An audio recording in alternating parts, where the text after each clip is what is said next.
someone else to rock your van, you're doing it wrong. Yep. If I hear any more screaming, young lady, I'm going to ground you. While making fun of easy-to-make-fun-of movies is the trademark of Mystery Science Theater 3000, He really was on top of Old Smoky, huh? it's the sketches that drive the show's storylines, providing some of the campiest, most memorable moments of the series. Welcome, and try to comprehend us. We're constantly on the lookout for something that we can latch onto, like a life preserver. Fire Paul. If you're dealt a movie with you know, a Southern element, Kill Paul at some point.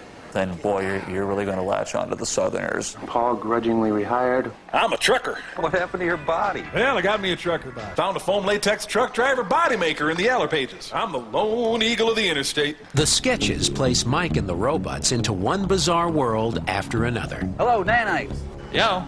We need our ship fixed, and we need it fixed now. Mike's predicament is still that he is trapped. Well, I'm the only one here today. You got a work order? He is being forced to watch these movies beyond his control. Hey, I don't go to the job without a work order. I used to make these babies in junior high school out of vinegar and baking soda. Is that too much baking soda, Mike? It's been just a series of misfortunes that have caused me to blow up 3 entire civilizations. Definitely too much baking soda, Mike.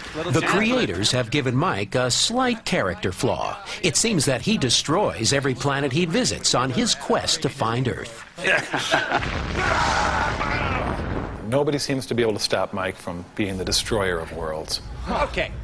A few things, Mike.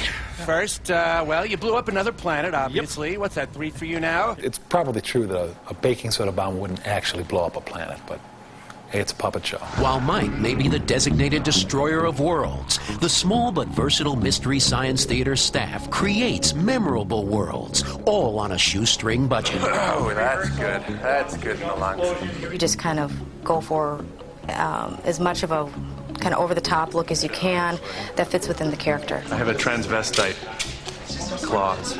Andrea is also one of those people who will comment on every imperfection on your face when she's making you up to sort of That's not true. Kevin loves it. I think it's partly an alter ego for him. He just puts it on and he is, you know, an ape. Now, show us the sun will cross the sky. Each week, art director Patrick Brandsegg and costumer Beth McKeever must race to create numerous offbeat sets, bizarre inventions, and off-the-wall costumes. The set is made up of found stuff from the Goodwill, from the St. Vincent de Paul, from a lot of dumpster diving. You'll notice a Santa Claus up there, or a kid's potty training chair, or hungry hippos, or a couple of different chunks of the Millennium Falcon are up there. My parents' house is a great resource. Mom, do you mind if I take that old thing that's in the garage? It's kind of cool, too, because the directors and the writers give us a lot of leeway and trust us a lot, trust us enough to, like, you know, take the funny thing that they've created and make it our own. The prop department works overtime, doubling as a robot repair shop to keep the Junk Heap trio in working order. Here's to the guys and gals who like to fly. Tom his torso is called a money lover's bank. Wouldn't you like to fly in my beautiful balloon? His head is obviously a snack dispenser. Take these broken wings and learn to fly me to the moon. A crow obviously is a bowling pin. You can see the bowling pin now. He's got a lacrosse net helmet for his hair, ping pong ball eyes, Tupperware for a torso.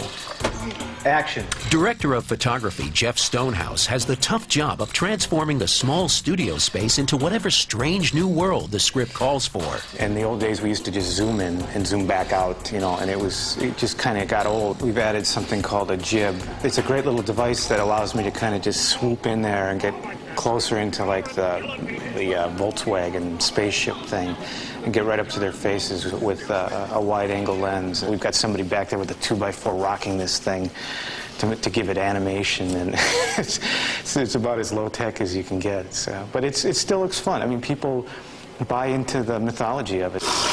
In an era when most productions seem bent on achieving seemingly impossible special effects, the crew at Mystery Science Theater seems to relish in the simplicity of it all. I feel a disturbance. The reality is it's a puppet show.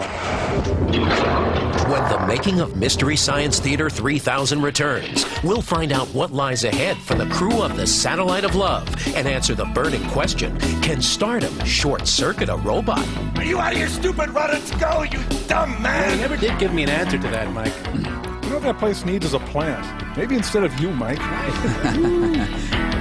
Hello? Cheap special effects. Contact, hey, watch and learn. I'm gonna try to follow behind this asteroid. Ooh, they're hiding behind a big loaf of Irish soda bread. Where the hell did they go? It's an old Burroughs run. Pearlton Heston. I have lots of guns. Evil Pearl Forrester may be keeping Mike Nelson and his rascal robots on the run, but it's the show's rabid fans who really keep the Satellite of Love in orbit. The thing that overwhelmed me the most when I first arrived here was the support from the fan base. They are so invested in this show. When something changes or something happens, they will call up. Why did this change? What happened? What are you guys doing? Oh my gosh, look at that. Years of fan mail up there. Yeah, a lot of odd things. You know, we once got a set of teeth, which I thought was a little excessive, just an envelope of bloody molars, please. No more of those. We have our homes here. Our families are here. We can go home at the end of the day and not have to face awful traffic and live in a little cardboard box. Everybody here has a really good sense of what they're here for, what their purpose is. Is that really what you're striving for, to not be noticed? Yeah. I feel particularly blessed because it does. This show satisfies a lot of the creative urges that I have. Detonation in 30 seconds. What worlds lie ahead for the cast and crew of Mystery Science Theater 3000? How many more planets will they destroy? And how many more bad movies will they subject us to?